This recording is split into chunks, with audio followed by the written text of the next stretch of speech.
On the morning of August 9th, 2019, 44-year-old U.S. Customs agent Marcia Thompson shot and killed her husband of over a decade while he rested on the couch in their living room. After calling for paramedics and police, Marcia placed her gun in a safe location and surrendered herself to law enforcement. She never denied what she had done, yet, as more details emerged, what initially appeared to be a case of cold-blooded murder began to look much more complicated. Hi there, I'm Kevin, and welcome to Just Thought Lounge. Today's case is likely to be divisive among our audience.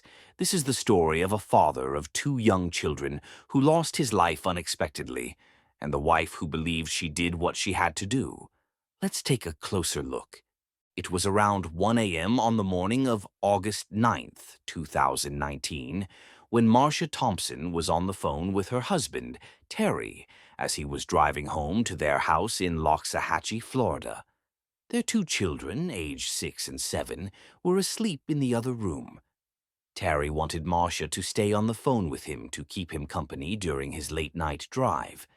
As a result, Marcia only managed a few hours of sleep, knowing she would need to be at work as a customs agent at the port of Palm Beach at 7 a.m. When Terry finally arrived at the house an hour later, he was in a foul mood. The couple had been arguing over the phone for hours, mostly about ongoing marital issues. Terry brought his frustration home with him, and the argument continued in person. By 6 a.m., Marcia began preparing for work, but what happened next would forever change the Thompson family's lives. Only Marcia can truly know what happened in those moments. She would later tell detectives that much of it was a blur, that she didn't remember all the details. But at 6:10 a.m., she placed a call to 911. "I need the police at my house. We're on Cop Boulevard in Loxahatchee," she said, her voice shaky. "What's wrong, ma'am?" the dispatcher asked. I just shot him," Marcia responded. "He was trying to hurt me." The dispatcher continued with calming questions, trying to gather more information. "Did you say you shot him?" they asked. "Yes, I shot him. He was trying to hurt me." "Please hurry," she said. "Okay, where did you shoot him?" the dispatcher asked. I don't know. I shot him in the front and the back." "I'm not sure how many times," Marcia replied, her voice strained with fear. The dispatcher continued to ask if Marcia could go check on Terry, but she was too scared to approach. "I'm afraid to go over there," Marcia said. "I don't know if he's going to attack me again." She then mentioned there were other weapons in the home, but assured the dispatcher Terry didn't have any on him. "I have my gun on me," she said. "It's in my holster. I was getting ready for work." While preparing for work, Marcia had changed into her Customs and Border Control uniform, complete with her service weapon. It was this firearm that she used in the tragic event involving her husband. Emergency dispatch instructed her to set the gun aside before deputies arrived on the scene. Marcia placed the firearm on top of the refrigerator in the kitchen and informed the operator that she had shot Terry an unknown number of times, both in the front and back. From her vantage point in the kitchen, she could see Terry gasping on the living room floor, but she did not approach him. "I'm afraid if I go over, he'll do something to me," Marcia explained. When deputies arrived at the house on Merco Drive, Marcia, wearing her uniform, emerged from the front door. She was calm, with no visible signs of distress or injury. She was immediately taken into custody. While the emergency responders worked in the street, Marcia quietly sat, staring at the scene. When spoken to, she only inquired about her children, ensuring that a family member would be contacted to care for them. Thankfully, neither of the children had witnessed the events inside the house. As EMTs entered the house, they found 52-year-old Terry Thompson face down on the living room floor near the couch. He was declared dead at the scene. Marcia was questioned by detectives, and her uniform was taken as evidence. She explained to them that in the 15 minutes before the shooting, she had been in her bedroom getting ready for work. During this time, Terry had been shouting at her from the living room, angry for reasons she didn't fully explain.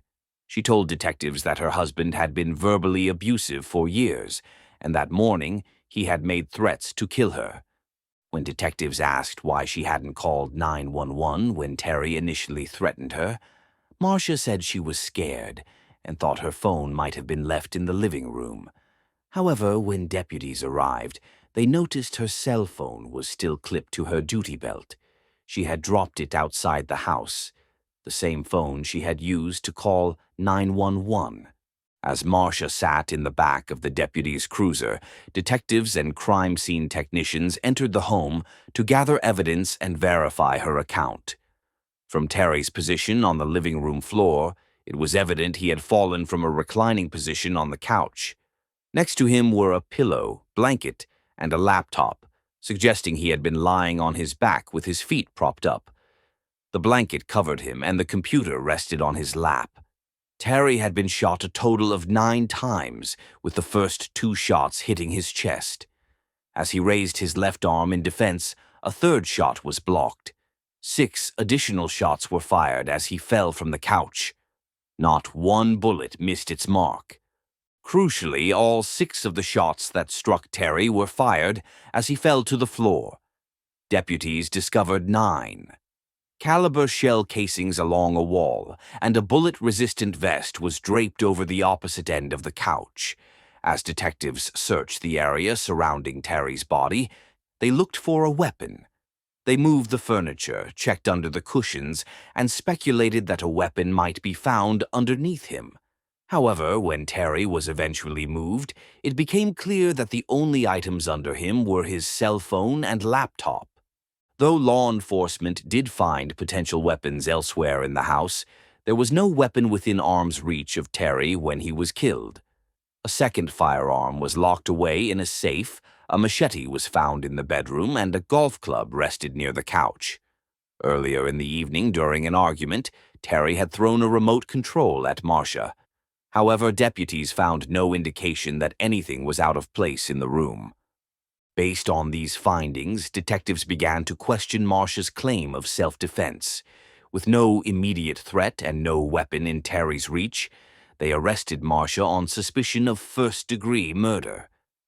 Marcia's story began long before the events of that tragic morning. She met Terry at the University of Florida in 2000 when she was 20 and he was 13 years her senior. Initially, she was drawn to his confidence and charm. They were friends before eventually starting a romantic relationship. Marcia, who had never had a serious boyfriend before, found herself increasingly involved with Terry. Their relationship was long distance for a few years while Marcia trained as a customs agent, but they were engaged by 2007. During their time together, however, Terry's behavior began to change. He became increasingly controlling, dictating Marcia's actions, from what she wore to where she worked and who she spent time with. Over time, Terry's complaints about Marcia grew, accusing her of not being a good wife, not being a good mother, and even criticizing her appearance. His emotional and verbal abuse escalated, and when they became engaged, so did his physical violence. He accused Marcia of infidelity, which led to violent confrontations. At first, these outbursts shocked Marcia, but as time went on, they became a recurring pattern. Terry would apologize afterward, promising never to act that way again. Marcia forgave him each time. Despite brief periods of respite during and immediately after her pregnancies, violence was a constant presence in their marriage. The couple married in August 2008, and 10 years later, Marcia shot and killed Terry. Following the shooting, Marcia was released on bond, placed under house arrest with an ankle monitor. Over the next few years, her defense team argued that Florida's Stand Your Ground laws should apply, asserting that Marcia acted in self-defense. They claimed she was suffering from both battered spouse syndrome and post-traumatic stress disorder at the time of the shooting. When the case went to trial in the summer of 2024, the prosecution acknowledged the history of abuse in the relationship, but argued that the crime scene suggested premeditation. The prosecution contended that Marcia's years of abuse gave her a clear understanding of what imminent danger looked like, and that morning, no such threat existed. They pointed out that Marcia had endured numerous injuries from Terry without ever retaliating, even when her life had been threatened before. In their view, the evidence showed that she made a calculated decision, not an act of self-defense. To the state, this meant that on the morning of August 9th, Marcia was not in fear for her life, but rather was simply fed up. She was sleep-deprived, angry, and exhausted from an ongoing argument with her husband. Florida's self-defense law permits the use of lethal force only when there is an immediate threat to one's life. However, the state maintained that no such threat existed. The night had been marked by verbal confrontation between Terry and Marcia, with the couple's arguments escalating over time. Marcia went into the bedroom to prepare for work, a routine she described as taking about 15 minutes. As she dressed in her uniform and got ready for her shift, she reported that she heard nothing more until the sound of gunshots. In her statement, Marcia described a tumultuous relationship, citing past allegations of domestic violence and specific instances of abuse. However, the prosecution pointed out that, on the night in question, Terry's actions had been limited to verbal threats that were not followed up by any physical attack. Defense attorney Jessica McCauley argued that Marcia's experiences with years of abuse had made her exceptionally sensitive to recognizing when she was in physical danger. She claimed that, upon Terry's return home, Marcia immediately noticed a change in his demeanor. He was irate, angry, and hostile. The last thing Terry said to her before she shot him, McCauley argued, was, "You come out of that room. I'm going to kill you." By then, Marcia had already dressed and was walking out of the room with her service weapon on her. In that moment, believing she was facing imminent danger, she shot Terry in self-defense. Marcia immediately called 911 and fully cooperated with law enforcement throughout the investigation. The state's key witness was crime scene reconstructionist Danielle Steelman, who had been called in to offer expert analysis. Steelman testified that an examination of the bloodstains and ballistic evidence showed no indication that Terry had stood up before being shot 9 times. She found no weapon in his immediate vicinity. Furthermore, Steelman pointed out that there were no documented instances of physical abuse in the time leading up to Terry's death, which was meant to argue that there had been no escalation of violence before the shooting. According to the state, while Marcia had certainly endured constant verbal assaults, there was no evidence to suggest that this had escalated to the point of deadly violence. The prosecution's position was clear. Verbal insults alone were not grounds to kill. In contrast, McCauley called upon forensic psychologist Michael Brannon, who testified that Marcia had been diagnosed with PTSD and battered spouse syndrome. He explained that the experiences of a battered woman significantly shape her perception of what constitutes an immediate threat. Dr. Brannon emphasized that it wasn't essential to determine whether Terry was armed that morning, but rather whether Marcia believed he was. Marcia testified that Terry had kept weapons around the house, including a gun in the closet, a golf club in the living room, a machete by the bed, and knives hidden throughout the house, sometimes in the couch cushions where Terry had been lying that morning. She believed that Terry could easily have access to one of these weapons at any time.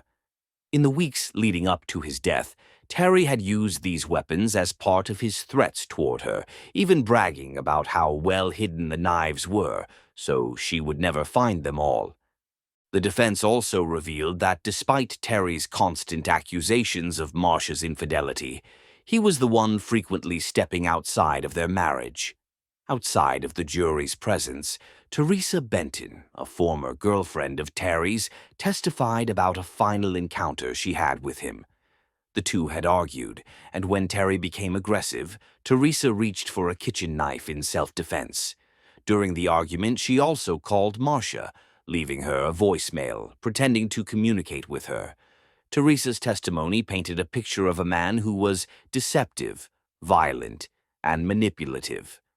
When Teresa was asked about the moment she reached for the knife, she explained that Terry had been coming down the stairs, and in an act of self-defense, she had grabbed the knife and held it out toward him. She had already called Marcia Thompson and was speaking to her while holding the knife. Teresa noted that despite her attempts to defend herself, Terry did not seem to respond or be afraid. However, when Teresa showed him the phone number on her screen, which she believed was Marcia's, that was the moment Terry seemed to back off. In Teresa's perception, it wasn't until he saw that she had dialed a real number, Marcia's, that he realized she might have actually reached her. Teresa's experience paralleled the behavior Marcia had described. She talked about the constant phone calls, including those to her workplace, and how Terry's behavior had become increasingly controlling. He would call at all hours of the day and night, accuse her of infidelity without reason, and make threats on her life. Teresa confirmed that Terry had threatened her with violence multiple times, including with a machete. In fact, she recalled that there were 2 machetes in the house, and Terry had threatened to kill her with one of them. Terry's ex-wife, Melissa, was also prepared to testify in Marcia's defense, but this line of questioning was deemed inadmissible in court. Instead, the defense presented testimonies from multiple friends and family members who had witnessed Terry's abusive behavior firsthand. Marcia's grandmother shared a memory of Terry calling her, accusing Marcia of infidelity and threatening to harm her family. Marcia's brother also testified about receiving threatening phone calls from Terry, where he would criticize Marcia for not being a good wife and end the conversation with threats to kill the entire family.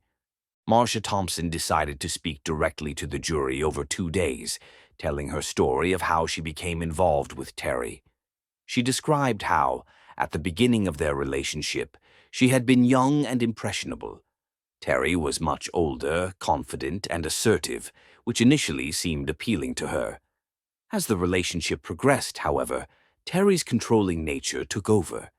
He monitored and restricted her every move. The physical violence escalated in the last 5 years, and the attacks became more frequent and intense, particularly in the 12 months leading up to the shooting. Marcia explained that Terry had been her first boyfriend, and that his confidence and decisiveness initially drew her in. However, his controlling and abusive behavior ultimately overshadowed those qualities, making her feel trapped and isolated. Marcia described how, during their arguments, Terry would yell at her for extended periods, criticizing her appearance and calling her names. He would accuse her of not dressing femininely enough, and even comment on how her hair wasn't styled the way he liked it. He would call her derogatory names, including whore, slut, bitch, and other vulgar insults. These were the kinds of things he would scream at her during their fights. Despite the verbal abuse, Marcia never fought back. She explained that doctors would often ask her if she had been in a car accident or what had caused her trauma. She said she never told them what was happening at home, even though she had neck and back problems, resulting in chronic pain. To cope with the pain, Marcia would receive injections to help manage the discomfort. In 2020, when Terry prevented her from going to the doctor, Marcia could only seek urgent care when she was unable to move, fearing that she wouldn't be able to work if she didn't get help. That year, she was able to get surgery to fuse the herniated disc in her neck, which helped alleviate some of the pain. When asked why she didn't leave Terry, Marcia became tearful. She explained to the jury that she didn't believe she could leave the relationship and survive. Dr. Brannon had testified that women who leave abusive relationships are often at a greater risk of violence. Marcia explained that on the morning of the shooting, she had tried to calm Terry down, as she always did. He began yelling at her, accusing her of not being a good mother or wife, and telling her that she couldn't please him. Despite feeling exhausted, Marcia apologized to him and tried to massage his feet, hoping this would help ease his anger. By this point, Marcia had only slept 2 or 3 hours that night and was desperate for rest. After Terry threatened her children, Marcia began taking extra precautions, such as picking them up from school herself and bringing them to work with her. She didn't want them left alone with Terry, fearing for their safety. On the morning of the shooting, Marcia attempted to call a co-worker to take over her shift, but when she didn't get a response, she feared leaving her children behind. When asked if she felt safe leaving them, Marcia answered, "No." She explained that Terry had previously threatened her son, Micah, saying he would cut his head off. In his angry outbursts, Terry also claimed he was going to prove that he wasn't lying, and that this time he was serious. The defense asked Marcia to describe Terry's demeanor during these threats. She explained that he was aggressive, shouting these threats with conviction, further heightening her fear for herself and her children. Marcia's testimony. When asked if she believed Terry's threats were empty, Marcia's response was clear. "No, I was 100% sure I was going to die that night." She also feared for her children's safety. When asked if she thought Terry would kill her if she tried to leave, she replied, "Yes." Marcia also believed that Terry would kill her if she stayed, or even if she called the police. When asked directly if she thought Terry would kill her if she didn't defend herself, she answered, "Yes." Prosecutor's closing argument. During closing statements, Assistant State Attorney Karen Black argued that Marcia's actions were premeditated. She pointed out that Marcia had 15 minutes to reflect while getting ready for work, a period where Terry was berating her from the living room. Prosecutors argued that Marcia had ample time to calm down and consider her actions, but instead chose to murder Terry. The prosecutor painted this as a time when Marcia could have chosen a different response, but instead she chose violence. "What is she doing in there? You don't have to put up with this, Marcia," Black said, suggesting that the 15 minutes were a time of reflection, not panic. Defense's argument. The defense countered, stating that these 15 minutes were filled with growing panic and fear for Marcia's children. They described it as a time when Marcia was not reflecting calmly, but losing her composure, filled with the certainty that there were no good options. The defense argued that the threats Terry made were so serious that Marcia was left in a state of terror, fearing for her life and the lives of her children. "That's not time to relax," the defense emphasized. "That's not time to gather your thoughts." The verdict. The trial lasted 6 days, and the courtroom was tense when the jury finally returned with a verdict. In the Circuit Court of the 15th Judicial Circuit Criminal Division, Palm Beach County, Florida, the jury found Marcia Thompson not guilty. The courtroom erupted with emotion, and Marcia's family, after being separated for over 5 years due to the trial and the conditions of her bond, was able to reunite under the same roof. After the trial. For over 5 years, while the trial was pending, Marcia's children had been living apart from her. During this time, she had been under house arrest with an ankle monitor. After the verdict, Marcia was finally able to reunite with her children. Marcia later spoke publicly, sharing that adjusting after the ordeal was difficult, but that her children were pleased to have her back.